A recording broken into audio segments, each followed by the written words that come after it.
Djabir modificou a doutrina dos 4 elementos de Aristóteles, especialmente no tocante aos metais. Segundo ele, os metais eram formados de 2 elementos, enxofre e mercúrio. O enxofre, a pedra da queima, era caracterizado pelo princípio da combustibilidade. O mercúrio continha o princípio idealizado das propriedades metálicas. Quando esses 2 princípios eram combinados em quantidades diferentes, formavam metais diferentes. Assim, o metal inferior, chumbo, poderia ser separado em mercúrio e enxofre, os quais, se recombinados nas proporções corretas, podiam se tornar ouro. Aí ele mostra a fonte e diz o seguinte: considerando-se os elementos citados no texto, a ordem crescente de raio então ele quer novamente uma ordem crescente, agora do raio atômico.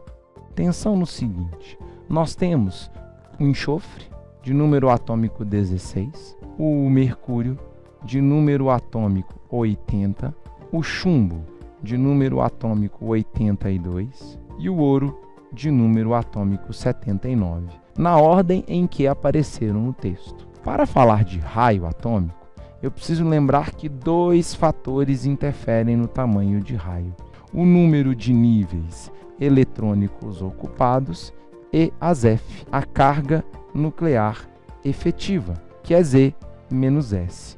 Z, número atômico, S, fator de blindagem. Então a primeira coisa que eu vou avaliar é se todos eles têm o mesmo número de níveis ou número de níveis distintos.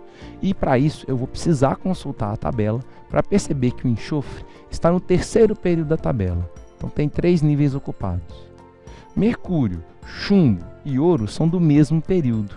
Todos eles têm 6 níveis ocupados. Então, para eles, a distância média núcleo-elétrons de valência com certeza será maior que a do enxofre. Então, se eu quero uma ordem crescente, o primeirão dessa ordem é o enxofre, por ter menos níveis ocupados. A distância média núcleo-elétrons de valência no enxofre é menor e, portanto, o raio dele é menor.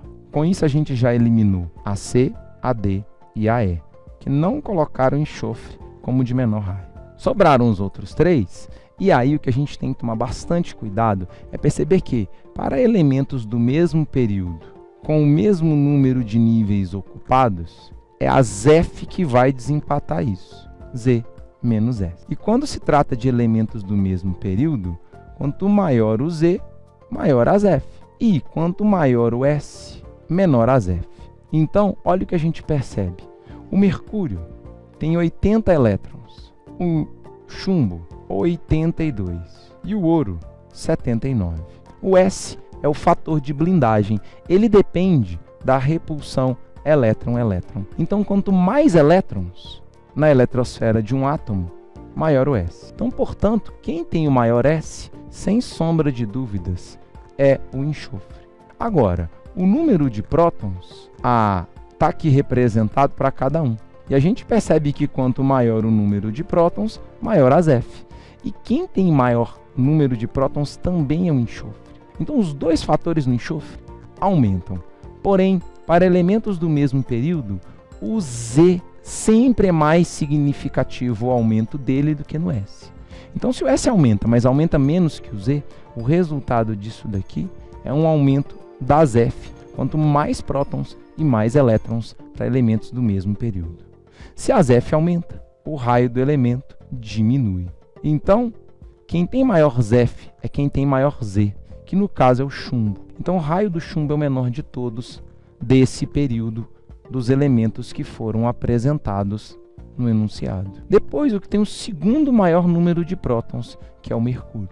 E o que tem o maior raio é o que tem o menor número de prótons, que é o ouro. Então, portanto, a sequência é enxofre, chumbo, mercúrio e ouro. Reparem que o número de prótons foi só decaindo e, com isso, aumentando a distância média núcleo-elétrons de valência.